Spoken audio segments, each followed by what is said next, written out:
ক্ষতি কেন করলো তোমরা? আমার এত বড় ক্ষতি কেন করলো? আমার স্বামীর ছিল তরে শোয়াই নিল, ওরা কোনো মানুষ না। আমার স্বামীর লুলা লাগনা করে দিত, তারপর আমরা এত বড় কষ্ট পাইতাম না। চিরতরে তারে ঘুম পাড়াই দিল, চিরতরে আমি কি করবো? চাঁদাবাজি বলতে যেমন মানে ব্যবসায়ী ওনার কাছ থেকে গেছে, চাঁদাবাজিটা কমই ছিল, কিন্তু যে ব্যবসাটা উনি করতেছে, ওনারা বলতেছে যে মাসে মাসে টাকা দিতে হইব, তুমি একা একই ব্যবসা এতটা করবা কি লেগা?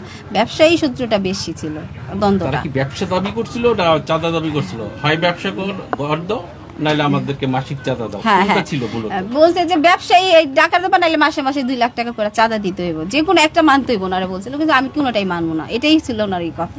এই চাঁদা ব্যবসা দ্বন্দ্বটার জন্য এটাও সাথে তৈরি ইপিজিং করার বাধা দেওয়ার ক্ষেত্রে তারা আপনার ছেলে স্বামীর উপরে চড়াও হয়েছে কিনা, এবং তখন ব্যবসা নিয়ে টানাটানি শুরু করছে। ব্যবসা নিয়ে টানাটানি ঘটনা কি যায়?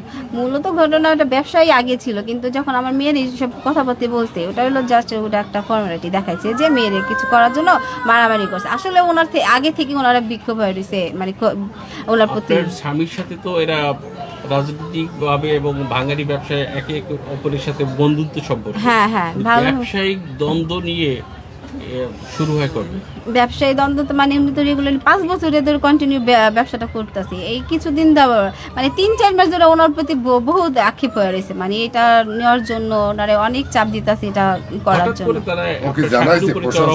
না, উনি কারো কিছু জানাই নাই, উনি কিছু আগে কোনো চিঠি করে না, উনি শুধু ওনাদের সাথে মিটমাট করতে চাইছে, মানে একসাথে বৈশা। উনি কোনো কাগজ কলমে কোথাও জিটিও করে না, এই কিছু করেন, ওনাদের সাথে বসে করতে চাইছে। এই যে মাহিনের বাসায় নাকি এই যে ঈশা আপনার হাজবেন্ডের আসাও যাওয়া ছিল, বা ভাতও খাইতো, হ্যাঁ হ্যাঁ, ভালোই সম্পর্কে ছিল, কিন্তু ওনারা এখন ওনার প্রতি এতটা বিক্ষোভ হয়ে গেছে যে ওনাদের সাথে মানে আমার হাজবেন্ডের ব্যবসাটা এখন করতে দেবো না, ওনারাও থেকে চাঁদা চায়, টাকা চায়। ঠিক আছে, আগে ভালো সম্পর্ক ছিল, এখন বন্ধুর মতন খাওয়া দাওয়া করতে যাইতো, যেহেতু আমার স্বামী একটু ভালো প্রতিষ্ঠানে যাইতেছে, তখন ওনাদের চোখ পড়ে গেছে, এর জন্য ওনারা হচ্ছে যে আমার একটু। আরেকটা বিষয় আমাদের কাছে তথ্য এসেছে যে পলাশ নামের এক জনের অধীনে আপনার হাজবেন্ড একসময় চাকরি করতে, হ্যাঁ, তারপর থেকে তিনি গেল 4 বছর আগে আর কি আলাদা হয়েছেন এবং নিজের ব্যবসা শুরু করেছেন। হ্যাঁ হ্যাঁ, এই বিষয়ে আমাদের একটু বলেন। এই বিষয়ে উনি অনেক ভালো ছিল, উনি মানে ওনার কাছে আমার হাজবেন্ডটাকে চাকরি করতো, এক এক জায়গায় যে ওনার বান্ধব, তখন থেকে শিখার পরে উনি বলছে যে তুমি ভাই যে একটা ব্যবসা নিতে, উনি বলছে যে ভাই আমি নিজে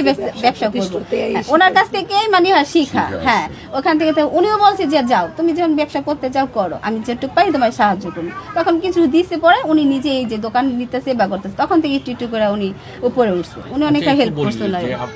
তো আমানুল্লাহ আমানের সমর্থনে বিএনপির সঙ্গে ছোটবেলা থেকে, হ্যাঁ, যদি কেরানীগঞ্জে থাকে, ওর বোন ওর আমানুল্লাহ আমাকে ভোট দিচ্ছে, এবং গত 17 বছরে রাজনীতির ছিল না বিভিন্ন কারণে। 5ই আগস্টের পরে রাজনীতির সমর্থনে বিভিন্ন সভা সমাবেশে যাওয়া শুরু করে, এবং এদের সাথে সম্পৃক্ততা কিন্তু বাড়ে। এরাও তো ভাঙারি ব্যবসায়ী, কিন্তু এই ভাঙারি ব্যবসায়ী থাকার পরেও আপনার স্বামীর ব্যবসায় চাঁদা দাবি করলো কেন? না মালিকেরা দাবি করছে, কোনটি হবে মূলত? চাঁদাবাজি বলতে যেমন মানে ব্যবসায়ী ওনার কাছ থেকে গেছে, চাঁদাবাজিটা কমই ছিল, কিন্তু যে ব্যবসাটা উনি করতেছে, ওনারা বলতেছে যে মাসে মাসে টাকা দিতে হইব, তুমি একা একই ব্যবসা এতটা করবা কি লেগা? ব্যবসায়ী সূত্রটা বেশি ছিল দ্বন্দ্বটা। কি ব্যবসা দাবি করছিল না চাঁদা দাবি করছিল? হয় ব্যবসা ঘর দাও, নাইলে আমাদেরকে মাসিক চাঁদা দাও, এটা ছিল মূলত। বলছে যে ব্যবসায়ী টাকা দেবা, নাইলে মাসে মাসে 2 লাখ টাকা করে চাঁদা দিতে হইব, যে কোনো একটা মানতে হইব ওনারা বলছিল, কিন্তু আমি কোনোটাই মানবো না, এটাই ছিল ওনার এই কথা। এই চাঁদা